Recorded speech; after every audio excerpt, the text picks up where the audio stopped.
ভারতীয় রাজনীতিতে এই মুহূর্তে এক চরম হুলস্থুল কাণ্ড ঘটে গেছে। একদিকে আমেরিকা ও ইরানের মধ্যে ঐতিহাসিক চুক্তি সই হয়েছে, আর ঠিক সেই আবহেই ইরান থেকে ভারতের সাউথ ব্লকে এসে গেছে এক মস্ত জিওপলিটিক্স ইনভাইটেশন। হ্যাঁ, ইরান সরকার ভারতের প্রধানমন্ত্রী নরেন্দ্র মোদীকে তাদের প্রয়াত সুপ্রিম লিডার আয়াতুল্লাহ আল খামেনির রাষ্ট্রীয় শেষকৃত্যে সামিল হওয়ার জন্য আনুষ্ঠানিক আমন্ত্রণপত্র পাঠিয়েছে। ইরান যে প্রোগ্রামটি এখন আয়োজন করতে চলেছে, অর্থাৎ খামেনির শেষ যাত্রাটিকে একটি আয়োজনের রূপ করতে চলেছে, তাতে 2 কোটির বেশি মানুষের জড়ো হওয়ার সম্ভাবনা।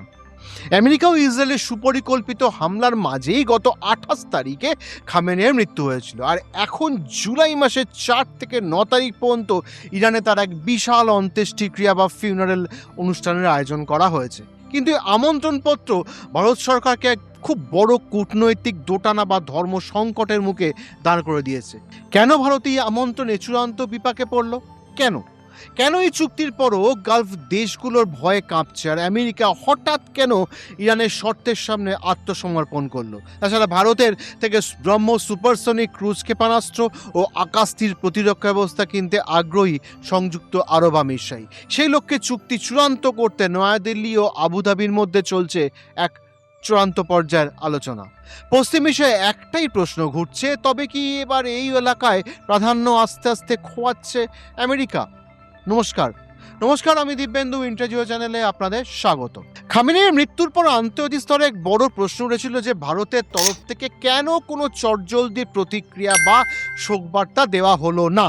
খোদ ভারতের প্রধানমন্ত্রী বা রাষ্ট্রপতির অফিসিয়াল সোশ্যাল মিডিয়া হ্যান্ডেল থেকেও কোনো টুইট আসেনি।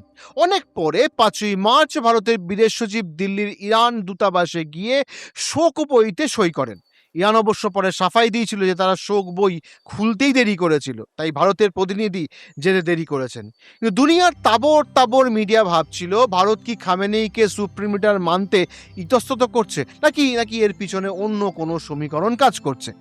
এখন ইরান সরাসরি ভারতের প্রধানমন্ত্রীকে তাদের দেশে ডেকে পাঠিয়েছে। এখানে যাওয়া বা না যাওয়া দুটোই ভারতের জন্য ভীষণভাবে মুশকিল, কারণ ইসরায়েল ভারতের অত্যন্ত ঘনিষ্ঠ বিশ্বস্ত বন্ধু, আর এই যুদ্ধে ইসরায়েল কোথাও না কোথাও ব্যাকফুটে চলে গেছে। তাছাড়া যুদ্ধ শুরুর মাত্র 2 দিন আগে 25শে ফেব্রুয়ারি ভারতের প্রধানমন্ত্রী ইসরায়েল সফরে গিয়েছিলেন, এবং তিনি 26 তারিখে ভারত ছাড়ার পরই 27-এর রাতে ইসরায়েল ইরানে এই বড় হামলাটা চালায়, যাতে 28 তারিখেই খামেনি মারা যান। আন্তঃস্তরের প্রশ্ন উঠেছিল, ভারত কি আগে থেকেই জানতো যে ইসরায়েল এই ধরনের হামলা করতে চলেছে? যদিও ইসরায়েলের বিদেশ মন্ত্রক পরে স্পষ্ট বলে দেয় যে মোদিজি দেশ ছাড়ার পরেই এই সিদ্ধান্ত নেওয়া হয়েছিল, কিন্তু তা সত্ত্বেও বিশ্বমঞ্চে একটা অন্যরকম সমীকরণ তৈরি হয়ে গেছিল। ভারত কি পারবে এই 2 চরম শত্রু দেশ ইরান আর ইসরায়েলকে একসাথে ব্যালেন্স করতে? গত কয়েক বছরে আমেরিকার চাপে ভারত ইরানের সাথে ব্যবসা প্রায় শূন্যে নামিয়ে এনেছিল। ভারতের কাটসা আইনের ভয়ে ভারত ইরান থেকে তেল কেনা পুরোপুরি বন্ধ করে দেয়। চাভার পোর্টের কাজও অনেক ধিমে হয়ে যায়। কিন্তু এখন পরিস্থিতি পুরোপুরি বদলে গেছে। আমেরিকা নিজেই ইরানের সাথে চুক্তি করতে বাধ্য হয়েছে, তাই ভারত এখন চাইলে খুব সহজে ইরান ও ইসরায়েলকে ব্যালেন্স করে নিজেদের কৌশলগত স্বার্থ রক্ষা করতে পারবে।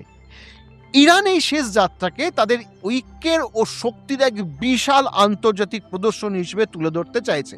আমেরিকা ভেবেছিল খামেনেইকে মানলে ইরানে গৃহযুদ্ধ শুরু হবে, হিজাব আন্দোলনকে কেন্দ্র করে সমাজ ভেঙে পড়বে, কিন্তু হয়েছে ঠিক এর উল্টোটা। খামেনেইর মৃত্যুই পুরো ইরানকে আমেরিকার বিরুদ্ধে এক সুতোয় বেঁধে দিয়েছে। ইরান এই জানাজার সূচি অত্যন্ত রাজকীয়ভাবে সাজিয়েছে। প্রথম কি সাজিয়েছে? 4 জুলাই ইরানের রাজধানী তেহরানে বিদায়ী অনুষ্ঠান বা জলসা শুরু হবে। 6 জুলাই ইরানের বুকে বিশাল জুলুসে জানাজা বেরোবে। 7 জুলাই পবিত্র শহর কুমে হবে দ্বিতীয় জানাজা। 9 জুলাই শবে শাহাদাত উপলক্ষে পবিত্র শহর মাসহাদের ইমাম রেজা দরগায় খামেনেইকে দাফন করা হবে। এই ইমাম রেজা হলেন শিয়া মুসলমানদের 8ম ইমাম, যেখানে প্রতি বছর কোটি কোটি শিয়া এমনিতেও পৌঁছান। আঞ্চলিক আধিকারিকদের ধারণা, তেহরান থেকে মাসাহাদ এই পুরো শেষ যাত্রায় প্রায় 2 কোটিরও বেশি মানুষের ভিড় উপচে পড়বে। এর আগে 1989 সালে যখন সিনিয়র আয়াতুল্লাহ খামেনির জানাজা হয়েছিল, তখন 1 কোটিরও বেশি মানুষ এসেছিল, যা ছিল বিশ্বের গিনেস বুক অফ রেকর্ড। এবার সেই রেকর্ডও নাকি ভেঙে যাবে। এত বড় জনসমুদ্রের নিরাপত্তা নিশ্চিত করতে এবং আমেরিকা বা মোসাদ যাতে কোনো গোপন হামলা না করতে পারে তার জন্য ইরানের রেভলিউশনারি গার্ড বা আইআরজিসি পুরো কমান্ড নিজের হাতে নিয়ে নিয়েছে। পাকিস্তানের প্রধানমন্ত্রী ইতিমধ্যে নিশ্চিত করে দিয়েছেন তিনি যাবেন। ভারতের তরফ থেকে এখনো পর্যন্ত কোনো রকম উচ্চবাচ্য করা হয়নি, পুরো সাসপেন্স বজায় রাখা হয়েছে। এই মহানাটকের আসল মোড় ঘুরল যখন ফ্রান্সের ভার্সাই প্রাসাদে বসে আমেরিকা ও ইরান এক ঐতিহাসিক চুক্তি সই করলো। ঠিক 107 বছর আগে 1919 সালে মার্কিন প্রেসিডেন্ট উইড্রো উইলসন প্রথম বিশ্বযুদ্ধে জার্মানিকে হারিয়ে এই ভার্সাই প্রাসাদে বসে ঐতিহাসিক চুক্তি সই করেছিলেন। ট্রাম্পও এবার নিজের ঐতিহাসিক অহংকার দেখাতে সেখানে বসেই ইরানের প্রেসিডেন্ট মাসুদ পেজেকশিয়ানের সঙ্গে চুক্তি করলেন, যেখানে পেজেকশিয়ান ডিজিটাল মাধ্যমে সই করে দেন। এই চুক্তির শর্তগুলো শুনলে বুঝবেন আমেরিকা কতটা ব্যাকফুটে চলে গেছে। এক, আমেরিকা ইরানের উপর থেকে সমস্ত অর্থনৈতিক নিষেধাজ্ঞা তুলে নিতে এবং বিশ্বজুড়ে G7 দেশগুলোকে আটকে থাকা ইরানের হাজার হাজার কোটি টাকার ফ্রোজেন অ্যাসেটস রিলিজ করতে রাজি হয়েছে।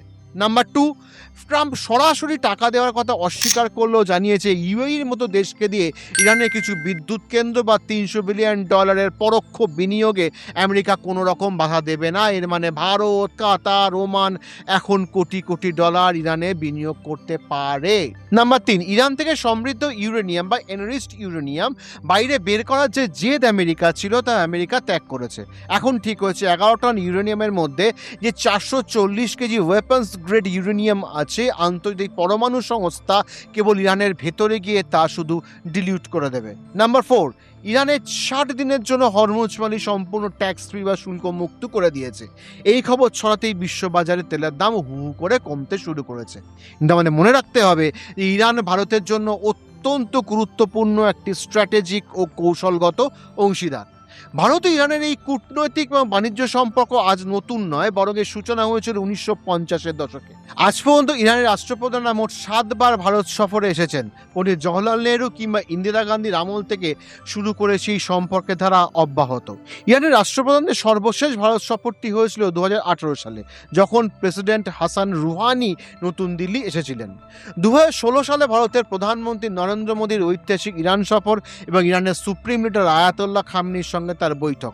এই 2016 সালের সফরই ভারত চাবাহার বন্দরের সঙ্গে অন্যান্য পরিকাঠামো উন্নয়নের জন্য $500 মিলিয়ন এক কৌশলগত চুক্তি স্বাক্ষর করে। ভারতের মূল লক্ষ্যই ছিল চাবাহার বন্দরকে ব্যবহার করে পাকিস্তানের উপর নির্ভর না করে সরাসরি আফগানিস্তান এবং মধ্য এশিয়ার বিশাল বাজারে নিজেদের পণ্য রপ্তানি করা। এই লক্ষ্য পূরণে ভারত অত্যন্ত গুরুত্ব দিয়ে ইরানের সঙ্গে চাবাহার প্রজেক্টের কাজ এগিয়ে নিয়ে যাচ্ছিল। তো বিশ্ব রাজনীতির সমীকরণ তো দ্রুত বদলে যায়, এ তো আপনারাও জানেন। যখন আমেরিকায় ডোনাল্ড ট্রাম্প ক্ষমতায় এলো 2018 সাল নাগাদ চাবাহার বন্দরকে কেন্দ্র করে ভারত ও ইরানের মধ্যে এক অভাবনীয় অগ্রগতি হয়েছিল, কিন্তু ট্রাম্পের একটা সিদ্ধান্তে সম্পূর্ণ থমকে গেল।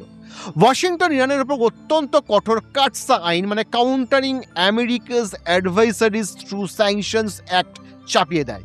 এই আইনের একটা ভয়ঙ্কর দিক হলো সেকেন্ডারি স্যাংশন। তার মানে আমেরিকা কেবল ইরানের ওপর নিষেধাজ্ঞাই চাপাবে না, বিশ্বের অন্য কোনো দেশ যদি ইরানের সাথে ব্যবসা বা লেনদেন বজায় রাখে তবে সেই দেশকেও মার্কিন নিষেধাজ্ঞা ও শাস্তির মুখোমুখি হতে হবে। আমেরিকার এই চরম কূটনৈতিক ও অর্থনৈতিক চাপের মুখে পড়েই ভারত এক প্রকার বাধ্য হয়ে ইরান থেকে অপরিশোধিত তেল আমদানি বন্ধ করে দেয়। এর ফলে দুই দেশের দ্বিপাক্ষিক সম্পর্ক বা বাণিজ্য প্রায় শূন্যের কোঠায় এসে ঠেকে। খুব স্বাভাবিকভাবেই ভারতের এই আকস্মিক পিছু হটা ইরান একদম ভালো চোখে কিন্তু নেয়নি।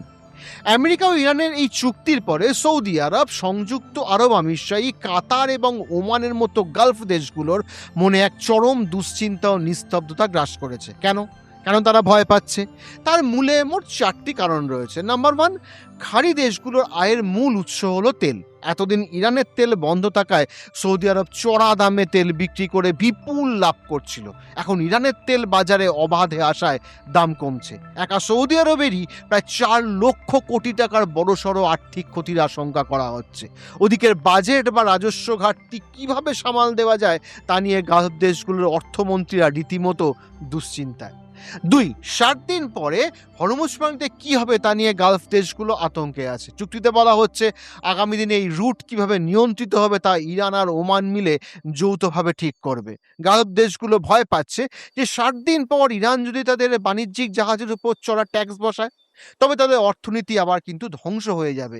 এই সৌদি বা ইউএই এখন থেকে এই রুটকে বাইপাস করার বিকল্প পথ খুঁজছে। নাম্বার 3, আমেরিকা গ্যারান্টি দিয়েছে যে ইসরায়েলকে লেবাননে হামলা বন্ধ করতে হবে। অন্যদিকে সমস্ত নিষেধাজ্ঞা উঠে যাওয়া এবং টাকা ফেরত পায় ইরান অর্থনৈতিক ও সামরিকভাবে কিন্তু আরও শক্তিশালী হয়ে উঠবে। ইরান শক্তিশালী হওয়া মানিয়ে গালফ অঞ্চলে সৌদির একচ্ছত্র আধিপত্য ও নিরাপত্তা বড় চ্যালেঞ্জের মুখে পড়তে যাচ্ছে।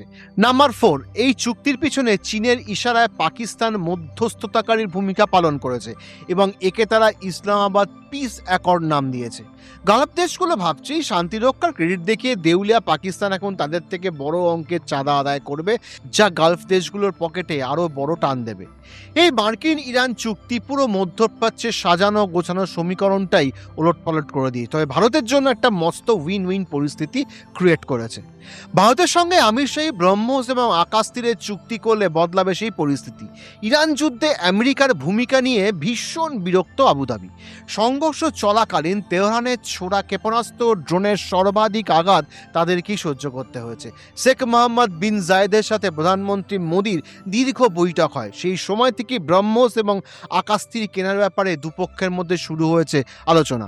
2020 সালে আব্রাহাম চুক্তিতে সই করার মধ্য দিয়ে ইসরায়েলের সঙ্গে কূটনৈতিক সম্পর্ক স্থাপন করে আমির শাহী। গত বছর পাকিস্তানের সঙ্গে কৌশলগত পারস্পরিক প্রতিরক্ষা চুক্তি সারে সৌদি আরব। দুই দেশের মধ্যে একটি দেশ আক্রান্ত হলে উভয় দেশের উপর আঘাত বা যুদ্ধ হিসেবে বিবেচনা করা হবে। খনিজ তেল বিক্রি সহ নানা ইস্যুতে সৌদি আরবের সঙ্গে আমির শাহী ভীষণ বাজে একটা সম্পর্কে পৌঁছে গিয়েছে।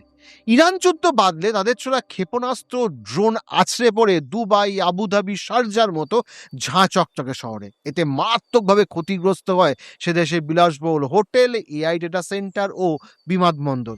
এতদিন অন্যতম নিরাপদ শহর হওয়ার কারণে বিশ্বের ধনকুবেরদের একাংশ বসবাসের জন্য দুবাই এবং আবুধাবিকে বেছে নিয়েছিলেন। তারা থাকার ফলে আর্থিক সমৃদ্ধ খুব স্বাভাবিকভাবে কোনো সমস্যা হচ্ছিল না। কিন্তু তেহরানের ক্ষেপণাস্ত্র ড্রোনের ঝাঁক ছুটে আসতেই রাতারাতি বদলে যায় সমস্ত হিসাব। তখন উপসাগরীয় দেশ ছাড়তে বিদেশিদের মধ্যে পড়ে যায় রীতিমতো তাড়াহুড়ো। ফলে আমেরিকার নিরাপত্তার ছাতা নিয়ে আমির শাহী প্রশাসনের অন্দরেই ওঠে প্রশ্ন। ঝাঁকে ঝাঁকে উড়ে আসা ইরানি ড্রোন আটকাতে গিয়ে গোড়াতেই কয়েকশো কোটি ডলার খরচ করে ফেলে আমির শাহী। সেই কারণেই ভারতের আকাশ তীরকে বেছে নিতে চাইছেন প্রেসিডেন্ট নাহিয়ান। দামের দিক থেকে অনেক সস্তা, শত্রু ছোড়া ড্রোন ধ্বংস করতে জুড়ি মেলা ভার। অন্যদিকে সৌদি আরব ও ইরানের উপর চাপ বজায় রাখতে ব্রহ্মোসটাকে ভীষণভাবে হাতে পেতে চাইছে আমির শাহী। তেলের দাম কমায় ভারতের আমদানির খরচ এমনিতেও কমবে এবং দেশের কমতে থাকা ফরেক্স রিজার্ভ আবার সুরক্ষিত হবে। ফলে ভারতীয় টাকাও শক্তিশালী হবে। সবচেয়ে বড় কথা, ভারত এখন নিশ্চিন্তে ইরানের চাবাহার বন্দরে বড় বিনিয়োগ করতে পারবে এবং এই রুট দিয়ে রাশিয়া ও সেন্ট্রাল এশিয়ায় সরাসরি বাণিজ্যে যুক্ত হতে পারবে। অতীতের দিকে তাকালে দেখা যায় 1950 সাল থেকে ভারত ইরান সম্পর্ক অত্যন্ত গভীর। ইরানের 7 জন রাষ্ট্রপ্রধান বিভিন্ন সময় ভারত সফর করেছেন।